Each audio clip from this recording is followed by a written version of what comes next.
What's going on, everybody? I am Ro Lamb. That is Kayla Raney, and this Hey. is another episode of the Raney and Ro Show. A podcast for the professionally curious and the creatively minded. Yes. And we just want to welcome you back to what is Yes. this our 10th episode? 10! Holy shit! 10! Let's go. We're really excited about that 10th episode. Yeah, we are. Today we are going to talk about, I think today is going to be a casual flow, right? We're going to talk We're about chill. Scarlet Ranger and this Yeah. campaign that we just wrapped up today. So that's exciting. We're super happy about that. But before we do that, the first thing we want to talk about is what is inspiring us from the week. So Kayla, Yeah. what's inspiring you from this past 2 weeks? Oh my gosh. Back in a minute late. You know what's ironic? It is on brand, thank you, at this point. We are consistent if we are nothing else. Yes. Man, I forgot that I always go first on this, the inspiration part. Well, as per usual, I've been reading, and I have been talking to you nonstop about the Serpent and Dove series that I've been reading, and kind of fangirling over it with you. So I am officially like 90% through the second book as of the car ride home from the tennis courts. You said 90%? Yeah, I'm like right there. I'm like in the final chapters of the second book. It's a 3-part series for those of you who don't know, and it's about like witches and huntsmen, and I'm all in.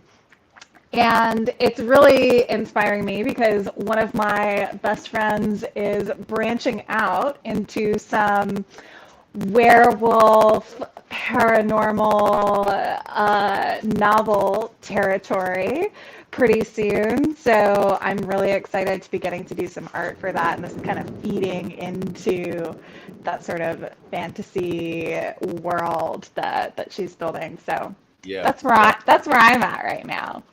That What is about you? awesome. So a quick little housekeeping note. Kayla, your mic is cracking a little bit. Oh no. Okay. Hold on. Yeah. So I don't know if it's if it's the headphones or what it could We're be. gonna take a pause on that. Okay. We also have a really big thunderstorm here, so that could definitely be like messing with my internet and like all of that stuff. Yeah. True.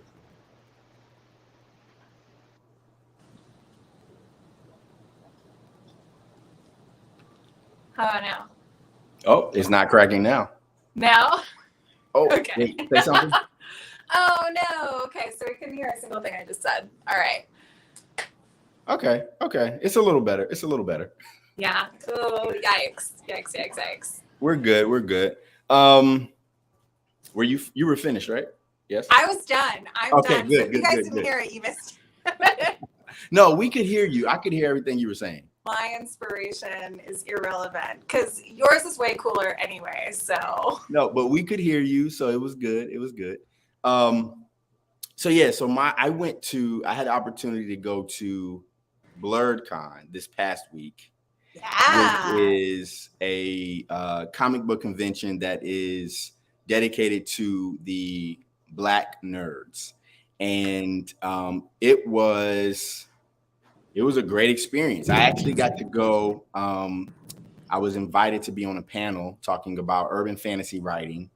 Yes. And I don't know, it was really inspiring to be, in the community, to be around so many like-minded people. I was invited by solo Nerdbird podcast host, KS Garner, and I think she called me. It was like 10 days before and said, hey, my panel just got accepted. Do you want to do it? I'm like, yeah. She's like, all right, cool. It's in 10 days. And I'm like, oh, okay.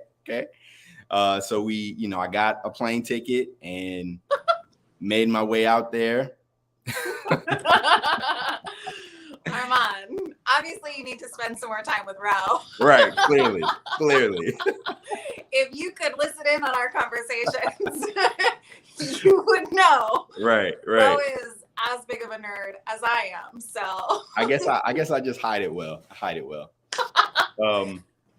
But yeah, so it was just cool. It was cool. Like, we did it was probably like a 40-minute panel.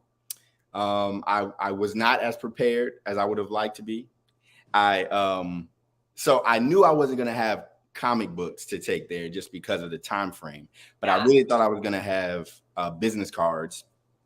Did not have my business cards. No. And the panel was really good. Like, I'm like talking and people are like taking notes and they're like nodding. They're like, oh, that was good. That was good. Yeah.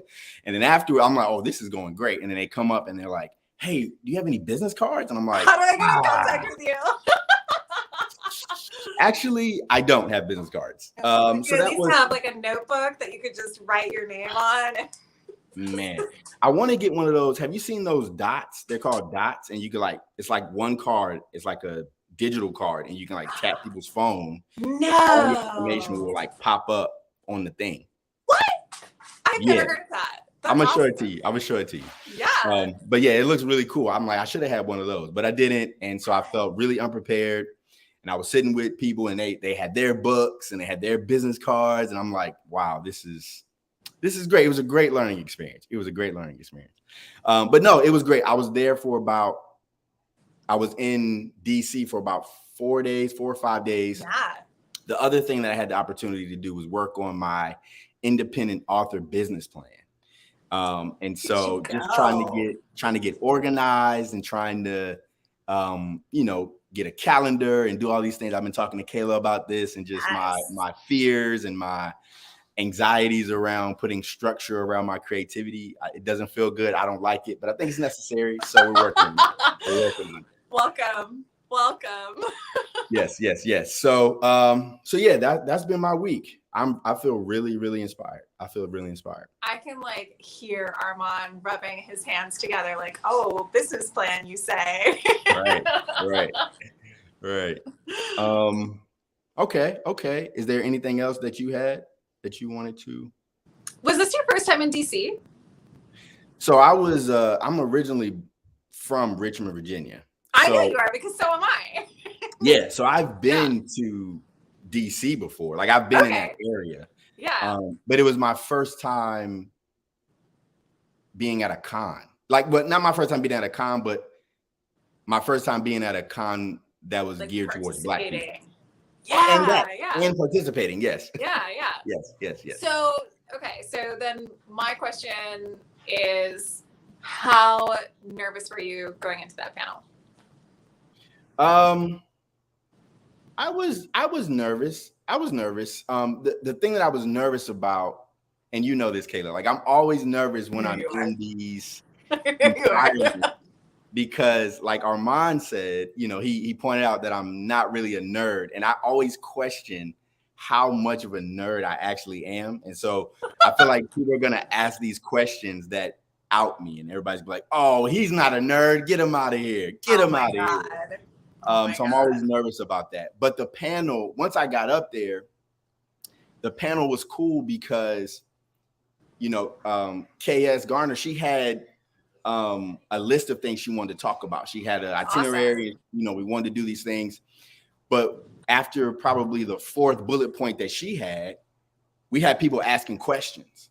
And so what ended up happening was we sort of threw that out the window and we were able to just sort of flow with what the panel was being asked. Yeah, it was great. It was great. And the other thing too was that a lot of their questions wasn't really about urban fantasy. It was more so about the process of writing and what it takes to go from idea to finished product. And so I feel really comfortable about having that conversation because I've finished some things, you know what I'm saying? I've been on the ground floor and I've pushed things all the way through to the finish line. And so it was cool just being able to have those conversations. I felt really comfortable. And I feel like it was really good for the panel and for the people, asking questions.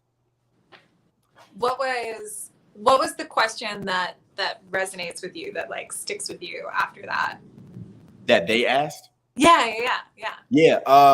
They asked questions about how to work with editors, how to work with producers, right? So people who want to come in and they want to try to manage your ideas, right? And so that balance between being collaborative, but also standing firm on the vision that you have for the project. Yeah. And I think just the experiences that I've had over the last year or so really prepared me for that question. You know what I'm saying? It prepared me to talk about that, you know? Yeah. So yeah. Okay. So on a scale of 1 to 10, how nerdy have you determined you are after this experience? Oh man. So what's interesting about that question is I don't feel very nerdy. And let me tell you why. Because the only thing that I really like about the cons was walking through the vendor halls. Yeah. Because it's like being in a bookstore, but you just get to meet the people who created the book. Yeah. So I think all the stuff is cool. Like the video games was cool, and I think the cosplaying is cool and all that type of stuff. But I don't do those things. Like I play video games, but most of the video games I play by myself. Like I play Madden. Yeah. And I play, things of that nature. So for me, it's like, okay, this is cool, but this is not really my thing. But walking through the vendor hall, I'm like, yeah, this is what I'm here for. And then I just want to get the books that I'm getting. I just want to go home and read them. You know what I'm saying? Yeah. So let me see. If we had to put it on a scale of 1 to 10, I'll give myself an 8.5, 8.5. Yes. Yeah. Okay. Yeah. I agree with that. I totally agree with that. That's about where I would put myself. So I feel like we have a lot of parallels in our nerdiness.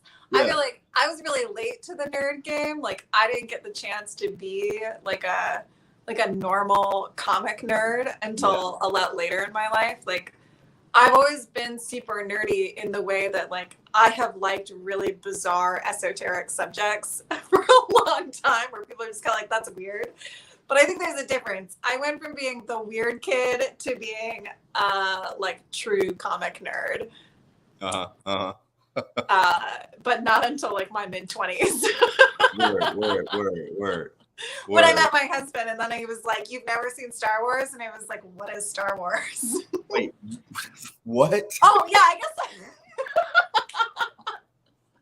Okay, I guess I should give some context to this. Look, I grew up in a very, very creative family. My parents are musicians. My mom was an artist. They really didn't believe in television or like exposing me to pop culture. Yeah. So I didn't get to experience. It's like I grew up religious, but I wasn't religious. I was just like a music nerd. So my parents, like, we didn't have a television. We didn't do like the internet, like nothing. I was in this, you either go outside or you stay in and you either practice an instrument or you draw. There is no like in between. And so I never got to see Star Wars. I never experienced like Pulp Fiction. I never experienced what's another one that my husband was like could not believe I'd never seen. If you name any movie, I probably have not seen it until I was like 24. Okay. Except Harry Potter, which I watched exclusively in Spanish until I think number 4. Wait, do you speak Spanish? Un poco. Okay. Un poco. I know that's a whole other weird story about how like I saw a bunch of Disney movies only in Spanish. I've never seen Finding Nemo in English to this day. Okay. Or I think the first Harry Potter. Family, y'all have to understand. Kayla's life is like it's weird. It is. Oh my! Can you tell the story about the watermelon? Can you tell this story? No. I cannot show my face. Okay. To this day, I cannot show my face in that Publix, and it's the Publix that's literally like 2 minutes down the road from me, and they know me as like now they know me as like the purple hair girl, and 2, they know me as the girl who does comics, because every time I go in there, I'm like, hey, I work on comics. Do you want to check them out?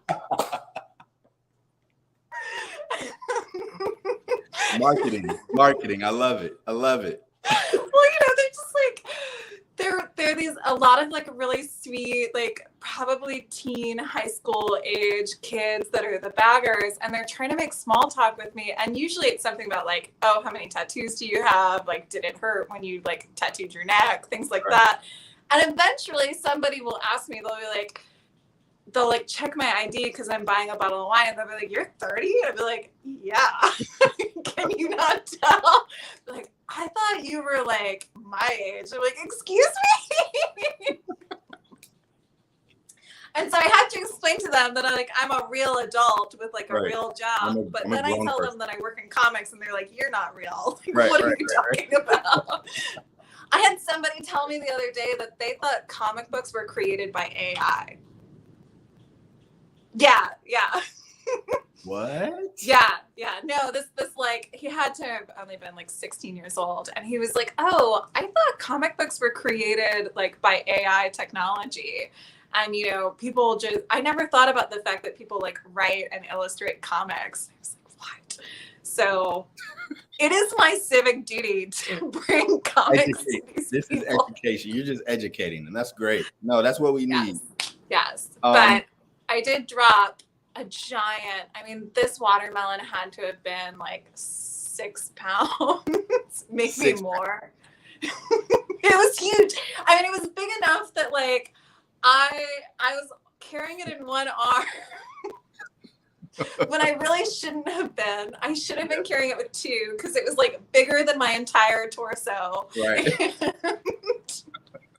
I dropped it in front of the sliding glass doors that people are trying to get in and out of. And it was the most surreal experience, because the entire place went quiet and started staring at me. And the person trying to help me pick up the watermelon started quoting Shakespeare. And I was like, what universe am I living in? It's a movie. That's a movie. But that's just like a Tuesday. That's just how my life goes. It's very weird. Very weird. Oh my God, that is I great. think I remember telling you too, that wasn't even the weirdest thing that had happened that day. There was something even stranger that happened earlier in the day. I don't remember what it was. Wow. It's just so many strange things just coming together. Yeah. So I guess we can move on to what my weird life. we can. I'm sure there'll be many more weird stories that we can share with the people. Oh my gosh, see, I'm not the only one. Armand said his pizzeria thought he was still in high school last week, and he wasn't even trying to buy a bottle of wine. I'm not the only one. You are very baby-faced though, Armand. It makes sense. Hey, I wasn't gonna say it. I wasn't gonna say anything. I was just gonna, but Kayla said it, so it's all good. Like, people think I'm on a spectrum from like 18 to 45, so I get it. I feel. So what's interesting though is that I don't drink, so I never get carded for any. Like, nobody's ever carding me for anything. Oh, weird. Yeah. Like, nobody ever needs to know what my age is. What your age is. I'm trying to think. Like, yeah, I haven't. You should just start making up wild stories about how old you are. You should start telling people like, "Oh, I'm actually 63." They'd be like, "What?" Hey, black don't crack. Yes. Dude, Viola Davis in the new movie that she's coming out is just like the perfect. How old is she? She looks fucking incredible, and she's playing some badass princess warrior. And it's like, bitch, how fucking old are you? That is amazing. I want to say she's in her 60s. Right? Exactly. I want to say if anybody knows how old she is, put it in the chat. Yeah, let us know. But moving on. Back on track. Moving on. Today is a great day. Yes, it is. Because we wrapped the month-long Kickstarter campaign for Scarlet Ranger #2. And we were successful. Yes. We ended with 176 backers. Yes. We had 3,400, give or take a little bit, $3,400. Yeah. The goal was 2,500, so we exceeded our goal. And so, yes, that is a little applause, little hand clap. Yes. Yes. But yeah, I think I just wanted to share a little bit just about how I was feeling throughout the campaign. Yeah. I actually had last night, one of the backers said, and I told Kayla I might cry tonight. I'm gonna try not to cry, but we'll see. Don't you make me cry. I had a backer message me last night and say, "Hey, we haven't had an update since like the first week of the campaign." Yeah. And I was like, and I thought about it, I'm like, oh, that's crazy. Like I haven't, Yeah. And I realized that I was so focused on trying to make this campaign exactly like the first campaign that even though we funded in the first week, right? Like the first week we had 2,500. I think in like the first couple of days. I want to say it was like the first 3 days. Yeah. And I had people congratulating me like, hey, you're doing a great job. Yeah. Keep going. And I'm looking at it like, oh, I'm such a failure. Yeah. I'm like, oh, I'm such a failure. And I have all these stories just running through my head. And I realized that what I did was I tried to create distance between myself and the campaign. Oh, interesting. So I was like promoting it everywhere except actually going into the actual campaign and talking to the people who had backed. You know what I'm saying? And I just wanted to touch on like how, and I'm gonna stop talking after this and I'm gonna let Kayla do what she does. But I think like our minds, like our minds just fuck with us so much. Yeah. You know what I'm saying? And we have like these stories and these narratives that aren't even necessarily true, but we can believe them and it can affect our entire mood. You know what I'm saying? The way that we see ourselves, the way we see whether or not we're succeeding. And I'm like, I would look at it and I'm like, oh, I'm such a failure. But then I would like zoom out and I'm like, but we're successful. Like, it's gonna, like, I'm raising money for this book. Like, we're gonna print the book. We're gonna get it in people's hands. And like, I don't know. It's just like, it's just so crazy the way our minds work. Do you think that you sort of unintentionally created like a distance from the process of campaigning during this? Because as soon as it was apparent that it wasn't like, because I think you funded the first Scarlet Ranger in like 24 hours, right? Yeah, I think it was like 48 hours, but it was like it was like really, really fast. Yeah. You had the what's it called? Like the purple haze, like the primo honeymoon first edition, like first run of Kickstarter. And so you expect that on like the second run through, where you don't get 2 honeymoons. I mean, especially when you're working with the same baby. Do you like my analogies? I always dig myself into a hole with these. We've got like creative babies being birthed. I thought of a really weird one earlier today that I'm not going to say on air.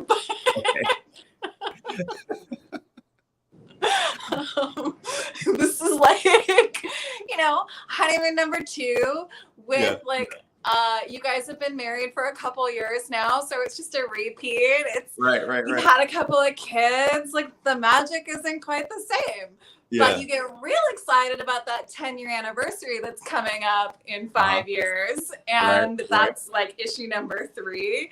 And you're like, yeah, fuck it, we made it 10 years. Let's do this. there's this natural ebb and flow to your issues. Yeah. People are signing out now. They're like, no, we're Right. done. We're not here for this. But, So much for going with the flow. but for real, like, do you think that because it wasn't automatically performing the way that your first Kickstarter did, that sort of turned off the switch in your head, or you started creating that narrative, like you said, of like, I'm failing because this isn't replicating my first experience with Kickstarter, and what have you learned from that, like, moving forward? Yeah, I think immediately I was thinking, like, what am I doing wrong here? You laughing at Armand? I am. Armand, just so you know, I've only been married the one time. Full display. Yeah, I think my immediate thought was just like, I'm doing something wrong. Either I'm doing something wrong right now, or I did something wrong with issue 1. Because my thing is like, why did, we dropped it. We had 246 people last time. We about to get all 246 people back. You know what I'm saying? We about to get 240 of those people back. Like, where y'all at? You know what I'm saying? Yeah. And then it was like, I was sending out the updates to the previous campaign, like, hey, we live. And then it's like, yo, you're not going to force people to come back. So, you know what I mean? And so I think it was just like situations change. Like, I think that's something that I talk a lot about with clients, like, that are trying to do what you're doing. I'm less, like, intimately involved with their process, but I definitely get on their end, like, hey, I don't know what to do. Like, I'm not reaching my goals the way that I was, like, 2 years ago or like a year ago with this series. And it's like, well, man, the world is constantly changing. You can't expect people to be in the same place that they were a year ago when they initially funded this project, to be in that same place now. And it doesn't mean that you don't have a good story. It doesn't mean that you don't have a good product that you're trying to put out into the world. It just means, like, that is the name of the game. Yeah. And I mean, what you're saying is, when you say the name of the game, like, that's what I had to realize, like, oh, okay, this is the game. But I think that's what made me, because I think you asked the question, like, well, what did I learn from this? And I think that's what made me say, okay, I need to do this business plan, and I need to really get serious and organized about this as a business, because the fact is, Kickstarter is really just the launching place. Like, Kickstarter is not the end all be all. You know what I'm saying? Right. Were you gonna say? I mean, there are plenty of people that have made incredible careers off of that. Like, I think, like, Russell Nolte is an incredible example of somebody who has done amazing things with Kickstarter and has been able to have a very successful career. But it was his access point, like, and I think that's something important to keep in mind. Kickstarter is your door opener. It is your access point to other opportunities as you move forward. And something I tell a lot of, like, new authors that come to me and they're like, hey, I'm going to try and do this Kickstarter thing. I'm like, have you ever gone through with a business plan before? Because Kickstarter is to be approached much the same way that you would, like, a short-term business plan, because it's really all it is. It's a little condensed 1 month, like, sped up version of, these are my goals, this is how I accomplish this. I get my 3 calendars out and I start plugging things into it, Yeah. And I did all of those things for the first Kickstarter, right? Yeah. Where I was like, all right, who we trying to get in here? All right, what am I going to offer to get people on the email list? Okay, these are the strategies. I'm going from the email list to the website, to the sign up page, to the Kickstarter, boom. And then we go into the pre-orders. I had all that down, but I didn't focus the same way that I did on the first one that I did Well, on the because second. you get comfortable. You sort of, you're kind of like, oh, well, I did it one time, so I don't have to keep repeating the process. And But all those people, they gonna come back. no, They gonna come yeah, back. But they didn't yeah, all come back. You know what I'm saying? And so that taught me though, and I think I told you this earlier. One of the things I'm gonna do different is treat every Kickstarter like it's the first like it's your Kickstarter. first. Right. Exactly. And so, but Treat every honeymoon like it's your first honeymoon. that's right. Look at you. But I think that even with saying all these things, if somebody just came into the conversation and listened to us talk, they might think that we failed. Yeah. But even in saying all this, we ran a successful Kickstarter. You know what I'm saying? Right. And so right. I'm like really proud and grateful for that. But I also am like, I still just know that I can improve and I can do better. You know what I'm saying? So, and I would almost argue that this was more successful than your first Kickstarter, because from your Kickstarter, your first one, what did you learn in comparison to this one? How much more of a growing experience and how much more complicated was your relationship to this one versus your first one? I mean, I think that has a value set entirely aside just from the numbers, you know, and we talked about that a lot, about like sort of the obsession with the numbers that comes with running a campaign. Yeah. You know, separating that. Yeah. And, you know, like I said earlier, like, it's like running, to me, it felt like the first one felt like running downhill. Yeah. Yeah. I didn't feel like I was doing much and things were just happening. Right. So I'm just cruising. This felt like I was running uphill. And you want to say what you said earlier? Because that's sports analogy. Analogies on point. Working our proverbial quads. Thank you. Let's go. My coach husband would be so proud of me. Let's go. Yeah. So like, and I think, like you said, like there's that value of like getting stronger and getting better and actually learn. Like I didn't learn as much from the big win as I'm learning from this smaller win. You know what I mean? Yeah. So yeah. And Armand is touching on something that you and I talked about earlier today, which I think is important to mention, about the fact that there really is, you know, proven to be a natural ebb and flow to the way that issues are received. Number one is always the bestseller.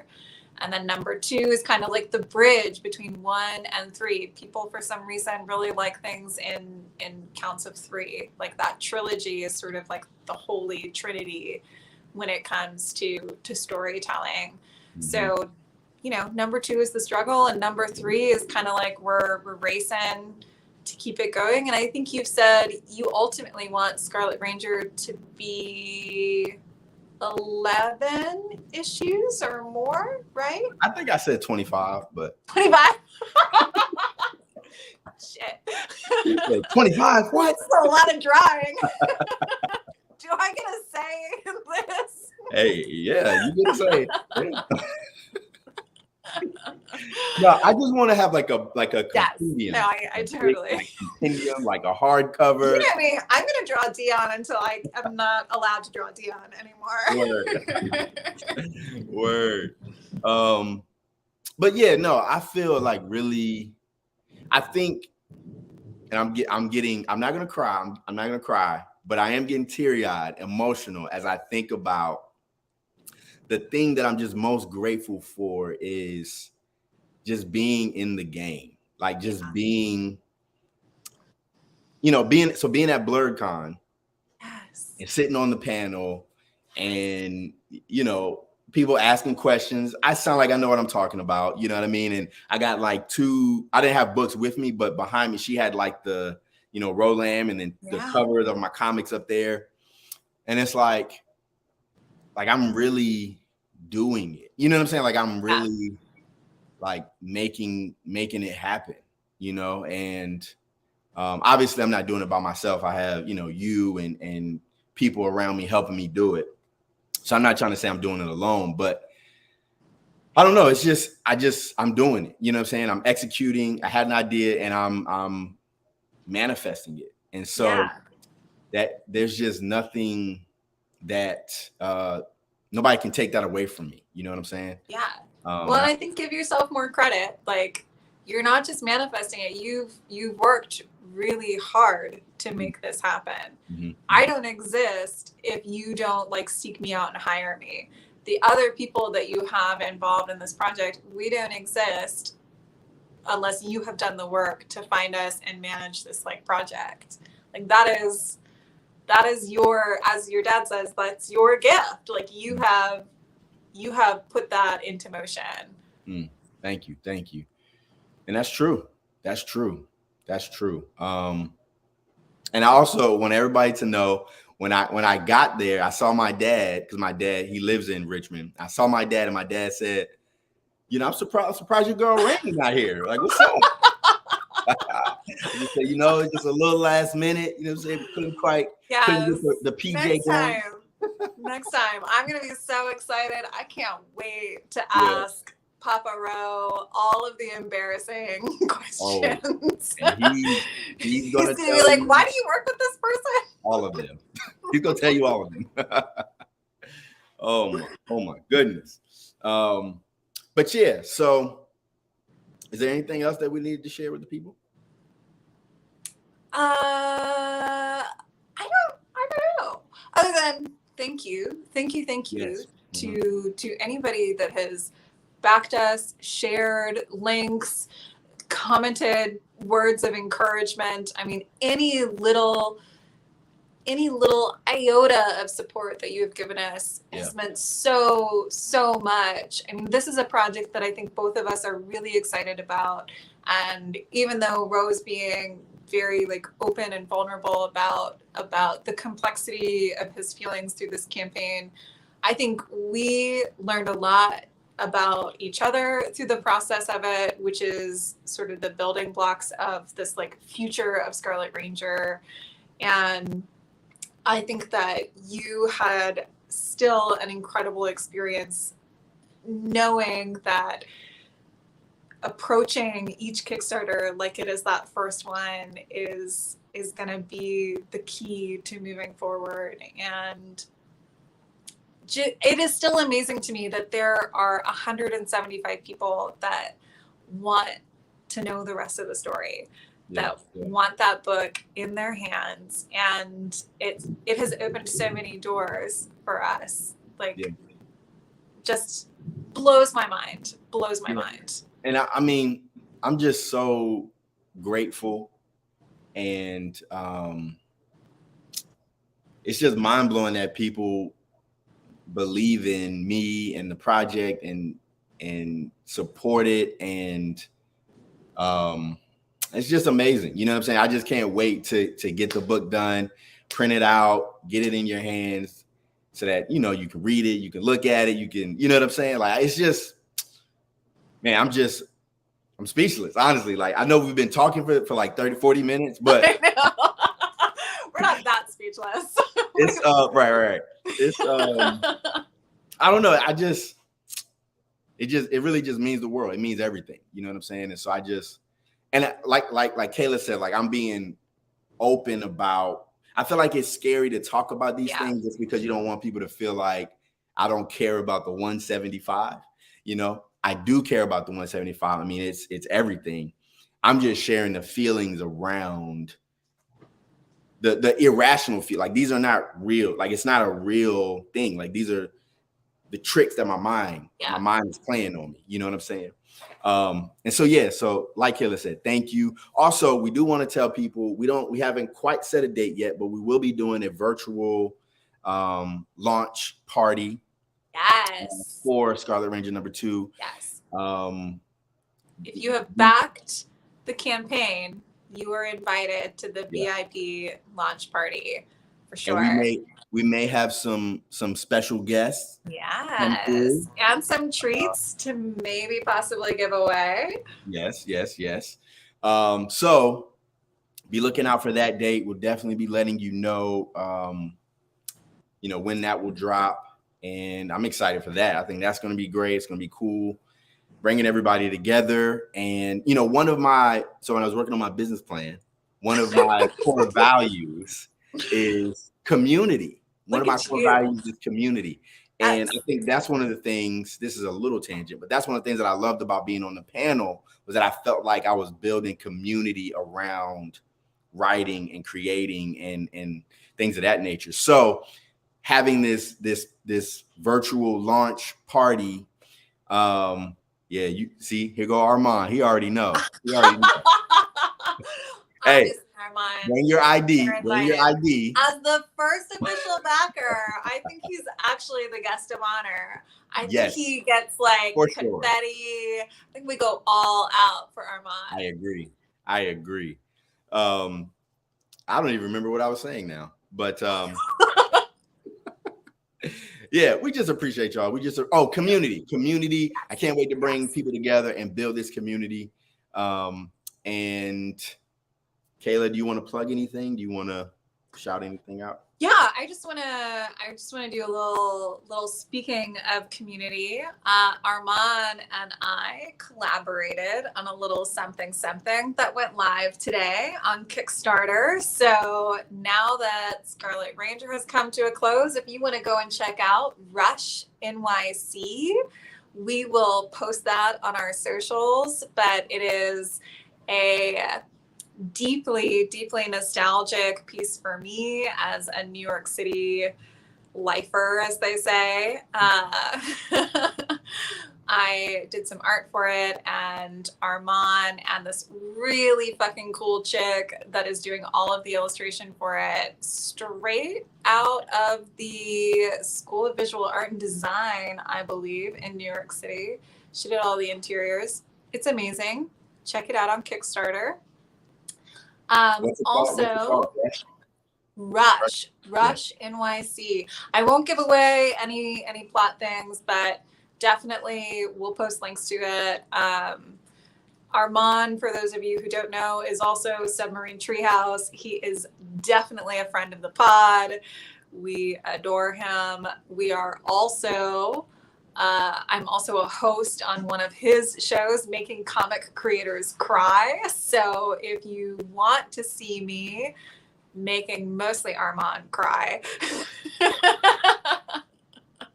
in future episodes, you can tune in for that. And Raney and Ro will be, from now on, having a lot of guest speakers. I know you guys have gotten used to us just kind of doing our thing back and forth, but we are actively looking for people to come onto the podcast. So reach out to us if you are a creator of any kind. And we have a nice lineup for you through the next couple of weeks. So we're very excited. And we have an email too. So we should probably post that. So if you want to come through, you can shoot us an email. Yeah. We have social media now. We also have social media. True. Oh, I see. We got links. We got the link tree going down there. Yes. So if you are a creator and want to come through, definitely let us know. We can figure out how to do that. Soon. Are you have anything else you want to plug? I think so. I think that was all my like housekeeping shout outs, like et cetera, et cetera. Cool. So we wrapped the Kickstarter. Pretty soon I will be having I have a pre-order link up. So if you missed the Kickstarter, there still will be opportunity for you to pre-order either a digital copy or your physical copy. And so very soon in the next week or two, that link will be up. And so you can pre-order Scarlet Ranger #2 and also get Scarlet Ranger #1 if you didn't get that. And so, boom, we'll get that mailed out to you. We'll be back, next Wednesday? Yeah, we're back on regular rotation, guys. Absolutely. And I think that's it. Thank you guys so much for backing and sharing the Kickstarter campaign. Thank you for showing up tonight, spend some time with us. We went a little long today, but I really enjoyed this flow. This was great. Yeah, this is just like shooting the shit in front of a camera. So. Yeah, for sure. It's what we do. So thank you guys so much. We will see you next week. We love you. Have a great night. Love you guys. Oh, also, I'm sorry. Shout out to Gaia. Yes. behind the scenes, making us look good. That's you can't the hear her, but she definitely went like, yeah, when we said yeah, we funded yeah. earlier. That's She was that's the celebrating third with part of us. the squad. Yeah. So thank you so much, Gaia, and we out of here for real this time. Love y'all.